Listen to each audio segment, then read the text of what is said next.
Afternoon, folks. I'm Dave Canterbury with Self-Reliance Outfitters and the Pathfinder School. What I thought we'd do today is I'm going to go out into the woods today after I check the trap line. And what I wanted to show you was 5 things, along with a few tips and tricks to go with those things that will serve you well if you carry them, especially in a more cold weather environment, but they'll all actually work all of the time.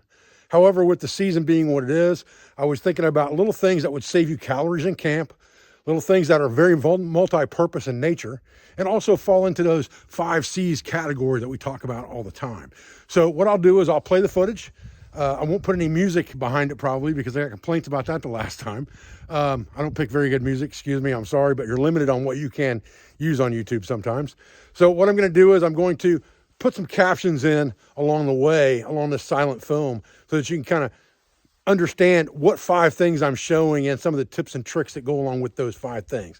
Stay with me, guys, and we're gonna get started.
All right, guys, listen, I appreciate you joining me today out here for this quick video in the woods, just showing a few tips and tricks and some items you might want to think about putting in your bag. Wintertime or not necessarily, but in the wintertime, I find they work really, really well. I appreciate your views. I appreciate your support. I thank you for everything you do for our school, for our family, and for our business, all of our sponsors, instructors, affiliates, and friends, and I'll be back with another video as soon as I can, guys. Thanks.